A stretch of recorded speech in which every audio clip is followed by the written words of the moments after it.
αιώνα από τους κυρίους Αναστάσιο Ουκέρογλου, διδάκτορα αρχαιολογίας, αρχαιολόγο της Εφορίας Αρχαιοτήτων πόλης Θεσσαλονίκης, και τον κύριο Ιωάννη Τσάτσο, αρχιτέκτονα μηχανικό. Καλησπέρα. Όταν αναλάβαμε την επίβλεψη του έργου της αποκατάστασης οχείρου της Ανακτορούπολης, δεν φανταζόμασταν ότι παράλληλα με την αρχαία ιστορία του κάστρου θα μελετούσαμε και τη σύγχρονη ιστορία του και ότι θα ήταν ιδιαίτερα ενδιαφέρουσα. Ο 20ος αιώνας βρήκε το εγκατελειμμένο κάστρο της Περάμου να κατοικείται από τον μικρό οικισμό Καλέτσι Φλικ, ο οποίος αριθμούσε 200 κατοίκους. Κατά τη διάρκεια του Πρώτου Παγκοσμίου Πολέμου, στάλθηκαν στην Ανατολική Μακεδονία βουλγαρικά στρατεύματα, τα οποία παρέμειναν στην περιοχή από τον Αύγουστο του 1916 ως Σεπτέμβριο του 1918, προξενώντας δεινά που έφτασαν τα όρια της γενοκτονίας. Το Καλέτσι Φλικ και η Νέα Μύδια, οικισμός που ιδρύθηκε από την ελληνική κυβέρνηση του 1914 στον κόλπο των Ελευθερών για τους πρόσφυγες από την ίδια της Μαύρης Θάλασσας, εκενώθηκαν και ελελατήθηκαν. Την άνοιξη του 1923, μετά την μικρασική καταστροφή, άρχισε η εγκατάσταση προσφύγων από την πέραμο της Κιζικινής Χερσονήσου Προποντίδας στην εγκατελειμμένη Νέα Μύδια. Το κάστρο φαίνεται ότι φιλοξένησε έναν αριθμό των προσφύγων. Στις αρχές του 1928, ο συνοικισμός αναγνωρίστηκε επίσημα ως κοινότητα Νέας Περάμου. Κατά τη διάρκεια της περίοδου 2011-2015, πραγματοποιήθηκε από την Εφορία Αρχαιοτήτων Καβάλα Στάσου το έργο ΕΣΠΑ Στερέωση Αποκατάσταση Οχείρου Ανακτορούπολης. Το έργο περιέλαβε εκτός από την συντήρηση του τείχους, εκταμένες αποψηλώσεις, καθαρισμούς και αποχωματώσεις, καθώς και ανασκαφικές έρευνες. Στο ιστορικό του κάστρου εμφανίστηκαν εκταμένες λασπόκτιστες κτηριακές εγκαταστάσεις. Συνολικά εμφανίστηκαν 15 κτίρια, K1 έως K15, κάποια τα οποία ήταν εν μέρει επιφανειακά ορατά από πριν. Τα κτίρια χαρακτηρίζονται από λιτό αρχιτεκτονικό σχεδιασμό και στοιχειώδη εσωτερική διάρθρωση. Αποτελούνται από έναν ή περισσότερους χώρους, ορθογώνιες και τετράγωνες κάτοψεις, με σαφείς μεσότυχους και θηρέα ανοίγματα. Είναι κατασκευασμένα από το υλικό της οχύρωσης, από λίθους, μικρά τμήματα πλήνθων, ενίοτε και κεραμιδιών, καθώς και λάσπη για συνθετικό υλικό. Συχνά εντοπίζονται και σπόλια, παλαιότερα υλικά, κυρίως μαρμάρινα αρχιτεκτονικά μέλη. Σε πολλές περιπτώσεις, οι αρμοί ή και ολόκληρη επιφάνεια της τοιχοποίησης καλύπτονται με επίχρησμα. Η χρήση αυτών των κτηρίων από τους πρόσφυγες κατοίκους της Νέας Περάμου μέχρι και το 1970 δυσχεραίνει τον χρονικό προσδιορισμό της ίδρυσής τους. Μελλοντικές ανασκαφές στα θεμέλια των κτηρίων θα αποσαφηνίσουν το θέμα της χρονολόγησης. Ωστόσο, κατά τη διάρκεια του έργου της αποκατάστασης, προέκυψαν νέα δεδομένα που μας επιτρέπουν να ομαδοποιήσουμε και να εντάξουμε τα κτίρια σε 4 διαφορετικές χρονικές περιόδους, ανάλογα με τα κατασκευαστικά τους χαρακτηριστικά και τα κινητά ευρήματα. Η πρώτη φάση του 20ου αιώνα. Στον μικρό οικισμό του Καλέτσι Φλικ φαίνεται ότι ανήκαν οι κτηριακές ενότητες K9, K11 και K12 ως K15. Πρόκειται για εγκαταστάσεις που οριοθετούνται από περιμετρικές τοιχοποίησεις περιφράξεις. Περιλαμβάνουν μεγάλους υπαίθριους χώρους, μικρούς στεγασμένους αλλά και ημιυπαίθριους χώρους. Το κτίριο 9, στο ανατολικό τμήμα του κάστρου, περιλαμβάνει 3 πτέρυγες με επαναλαμβανόμενη κάτωψη. Κάθε πτέρυγα έχει ένα μεγάλο υπαίθριο χώρο και 2 μικρούς στεγασμένους. Θηραίο άνοιγμα εντοπίστηκε στην βορειοδυτική γωνία του κτίριου, ενώ εικάζουμε ότι υπήρχε και μια μεγαλύτερη είσοδος για τροχοφόρες ανατολικά. Το κτίριο 11, στο δυτικό τμήμα του κάστρου, αναπτύσσεται εσωτερικά του μεταπηργείου 6-7. Φαίνεται ότι περιλάμβανε έναν μόνο μικρό στεγασμένο χώρο και ένα μεγάλο υπαίθριο.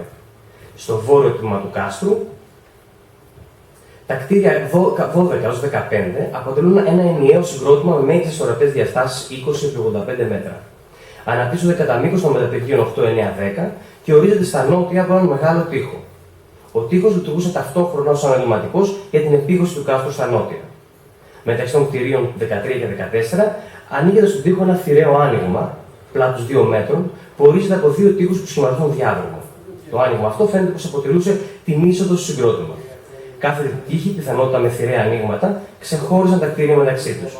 Σε χώρους των κτηρίων 12, 13 και 14, εσωτερικά των τοίχων τους, εμφανίζεται μια προεξοχή της τοιχοποίησης, μια πατούρα, η οποία προφανώς αποτελούσε τη βάση ξύλινου πατώματος. Στο μέσο της βόρειας πλευράς του ανατολικού χώρου του κτηρίου 13 και του δυτικού χώρου του κτηρίου 14 εντοπίστηκαν εστίες θέρμανσης. Στο κτίριο 15, το κτίριο μάλλον 15 δεν έχει ακόμα ανασκαφεί, αλλά περιμένουμε παρόμοια κατασκευαστικά χαρακτηριστικά. Μεταξύ K14 και K15 αναπτύσσεται ένας χώρος εν είδη στο ΑΣ. Στη διαφάνεια βλέπετε μια υποθετική αναπαράσταση των κτίριων.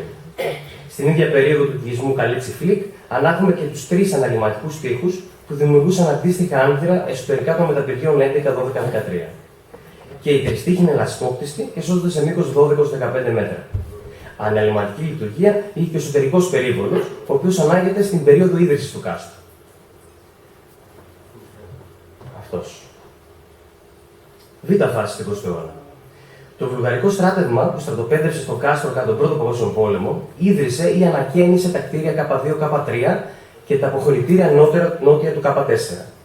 Βασικό χαρακτηριστικό των κτηρίων αποτελεί η χρήση της τσιμεντοκονίας σε δάπεδα και κατασκευές, καθώς και η ίδρυση μικρών κλιμάκων. Το K2 ήταν ένα επίμικες στον άξονα βορειοανατολικά-νοτιοδυτικά διόρροφο κτίριο. Στο νότιο τοίχο του ίσως ανοιγόταν εστία θέρμανσης. Το κτίριο 3, στη νοτιοδυτική γωνία του κάστρου, αποτελείται από 2 πτέρυγες οι οποίες αναπτύσσονται σε κάθετη σχέση μεταξύ τους, σχηματίζοντας γάμα. Οι πτέρυγες περιλαμβάνουν από 3 χώρους με παρόμοιες διαστάσεις. Κάθε χώρος διαθέτει μια κλίμακα που οδηγεί στο επίπεδο της ανοιχτής αυλής, η οποία ορίζεται στα δυτικά ίσως από ένα μαντρότυχο ή το βυζαντινό τείχος. Ξεχωριστό ενδιαφέρον παρουσιάζει ο ανατολικότερος χώρος της νότιας πτέρυγας. Στον ανατολικό τοίχο του διαμορφώνεται τζάκι και τετράγωνο ερμάριο. Στην είσοδο του χώρου σώζεται απόσωμα επιγραφής στα βουλγάρικα, που πιθανότατα απέδιδε την στρατιωτική μονάδα που κατασκεύασε τα ενδιαιτήματα, καθώς και ένα όνομα χαραγμένο στην κλίμακα του χώρου. Διαβάζουμε Κύριλλος Γιάνκοφ. Στον βορειότερο χώρο της ανατολικής πτέρυγας εντοπίστηκε η κατασκευή από πουλισμένο σκυρόδεμα, πιθανόν βάση Λέβητα. Το βόρειο τοίχο του χώρου διαπερνά πύληνος σωλήνας αποχέτευσης. Τα κτίρια είναι πιθανόν να φιλοξενούσαν κυρίως τους αξιωματικούς, ενώ οι απλοί στρατιώτες αδιέμεναν σε σκηνές. Τέλος, βορειοδυτικά του κτίριου 3, μεταξύ των κτίριων 4 και 5, αποκαλύφθηκαν 3 μικροί ορθογώνιοι χώροι που αναγνωρίζονται ως αποχωρητήρια. Επίσης, εντοπίστηκε θεμελίωση για την πάκτωση μεγάλου στήλου, ίσως ιστού σημαίας. Η στρατιωτική μονάδα των Βουλγάρων πραγματοποίησε επεμβάσεις στην οχύρωση για να καταστήσει το μνημείο στρατιωτικό οχυρό. Καθαίρισε και διέριξε πολλά σημεία του τείχους για να δημιουργήσει θέσεις για παρατηρητήρια και σκοπιές. Στο μέσον περίπου του μεταπηργείου 6-7 και στο ανώτερο τμήμα του τείχους διαπιστώθηκε ένα μεγάλο γκρέμισμα συμπληρωμένο με λασπότυχο. Στη στέψη του δυτικού τμήματος του μεταπηργείου 8-9 παρατηρήθηκε ένα αποξυλωμένο τμήμα. Αμέσως ανατολικά από τη βόρεια πύλη και στο ανώτερο τμήμα του μεταπηργείου 9-10 διατηρήθηκε διαμπερής οπή κυκλικού σχήματος. Η μορφή και η θέση 2 ακόμα κυκλικών γκρεμισμάτων στη βορειοανατολική γωνία του κάστρου συνηγορούν στο ότι αποτελούν εκούσιες διαρρήξεις. Όλες οι θέσεις, να πούμε ότι παρόμοια καταστροφή υπήρχε και στο νότιο πέρας του μεταπηργείου 12-13. Όλες οι παραπάνω θέσεις είχαν επιλεχθεί στρατηγικά με σκοπό τον έλεγχο της περιοχής περιμετρικά του κάστρου. Σε σχέση με τις παραπάνω θέσεις, όπως και στο κέντρο του κάστρου, κατά μήκος του ιστορικού περιβόλου, εντοπίστηκαν χαρακόμματα. Κατά τη διάρκεια του έργου ΕΣΠΑ, αποκαταστάθηκαν όλα τα σημεία που έθεταν σε κίνδυνο τόσο τη διατήρηση της οχύρωσης, όσο και τις επισκέπτες του κάστρου. Αξίζει να σημειώσω ότι στην ευρύτερη περιοχή έχει εντοπιστεί σημαντικός αριθμός εγκαταστάσεων που αποδίδονται στο βουλγαρικό στρατό κατοχής του Πρώτου Παγκοσμίου Πολέμου. Στον λόφο νοτίος του κάστρου της Χερσόνησου του Βρασίδα, στη θέση Κανόνι, σε λόφο βορειοδυτικά της Περάμου και αλλού. Στη διαφάνεια βλέπετε και επιγραφές που έχουν διατηρηθεί σε κάποιες εγκαταστάσεις και μια προσπάθεια που κάναμε να τις μεταφράσουμε. Τρίτη φάση. Τα κτίρια που ίδρυσαν οι πρόσφυγες στη Νέα Σπεράμου μέσα στο κάστρο μετά την άφηξή τους το 1923 είναι τα κτίρια 1, 4, 5, 6, 7, 8 και 10. Επίσης, επαναχρησιμοποιήθηκαν τα κτίρια των Βουλγάρων 2 και 3.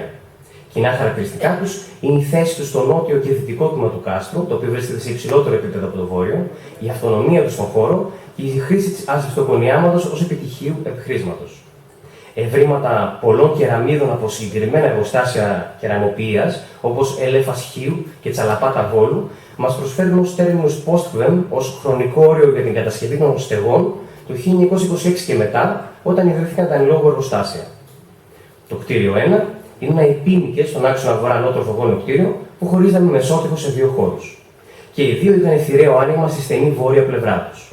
Κοντά στην εσωτερική νοτιοανατολική γωνία του ανατολικού χώρου βρέθηκε πιθανότητα in situ τμήμα μαρμάρινης σαρκοφάγου που πιθανώς χρησιμοποιήθηκε ως γούρα ή ως χώρος αποθήκευσης. Το κτίριο 4 είναι πίσω ορθογώνιο. Στην ανατολική πλευρά του αποκαλύφθηκε κλίμακα εισόδου. Εσωτερικά, σε όλο το μήκος της δυτικής πλευράς του κτίριου και σε πλάτος 1,5 μέτρου, αποκαλύφθηκε στρώση αργών λίθων πακτωμένων στον χώμα ενίδητα πέδου. Αυτό το δάπεδο ορίζεται στα ανατολικά από 3 κυβικές λίθινες βάσεις με βαθύς τόρμους, τοποθετημένες ανά 3 περίπου μέτρα, οι οποίες αποτελούσαν βάση στηριγμάτων της στέγης. Το κτίριο 5 έχει ελαφρώς παράγωνη κάτωψη, καθώς ιδρύθηκε σε σχέση με πρωτογενέστερες τοιχοπίες. Για την κατασκευή του δημιουργήθηκε άνθρο από αναλυματικούς τοίχους. Στο βόρειο τοίχο του υπήρχε θηραίο άνοιγμα, όπως αποδεικνύει και θύμα κλίμακας που σώθηκε αποσυσματικά. Το κτίριο διέθετε δάπεδο από σχιστολιθικές πλάκες. Το κτίριο 6 είναι επίμικες μονόχωρο κτίριο στον άξονα Ανατολής-Δύσης. Η είσοδος βρισκόταν μάλλον στην νοτιοδυτική γωνία. Στις 3 πλευρές του, εκτός της Ανατολικής, αναπτύσσεται κτιστό θρανείο. Το δάπεδο του αποτελείται από λίθους παρτωμένους στο χώμα, όπως και στο κτίριο 4.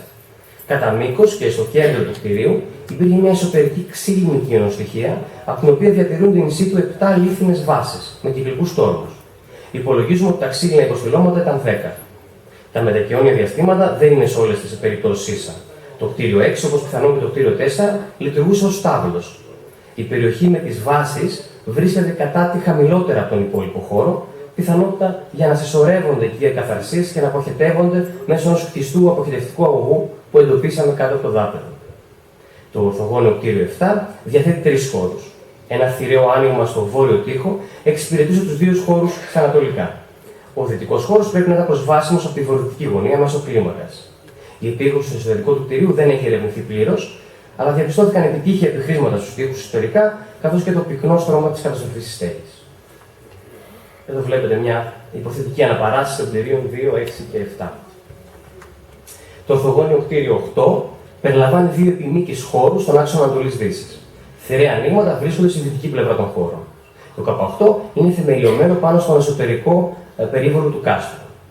Τέλος, το κτίριο 10 έχει 2 χώρους και αναπτύσσεται εσωτερικά κατά μήκος του μετεπεργείου 2-3.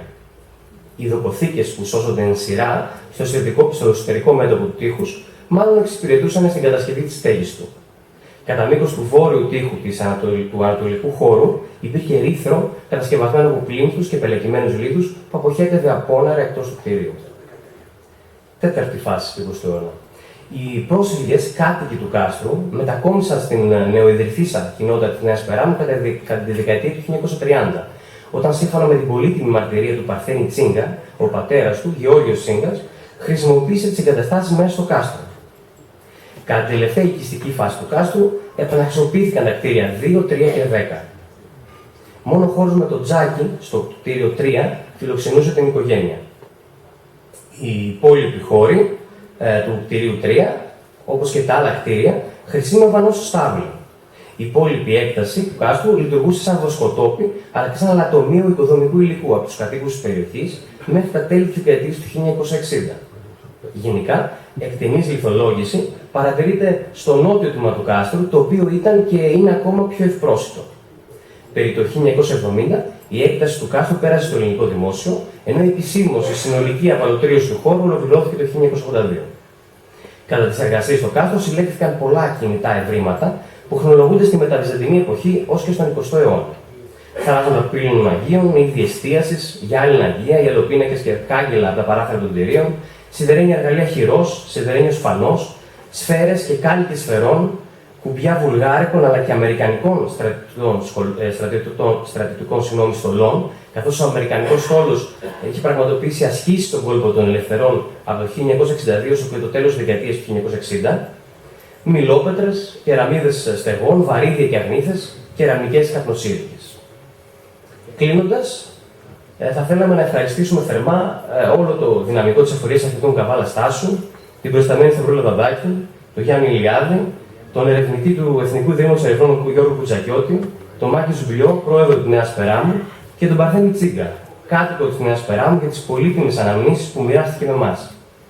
Τέλος, οφείλουμε να ευχαριστήσουμε από καρδιάς όλο το προσωπικό, το οποίο έλαβε μέρος στο έργο της αποκατάστασης και έδωσε πραγματικά το καλύτερό του εαυτό για την ευόδοση του έργου. Θα ήθελα να μου επιτρέψετε να αφιερώσω αυτή την ανακοίνωση στη μνήμη του Θανάση Κατζάλη, ενός εξαίρετου συνεργάτη μας που έφυγε από τη ζωή πριν από λίγο καιρό. Ευχαριστούμε την προσοχή σας και ευχαριστούμε το συνέδριο.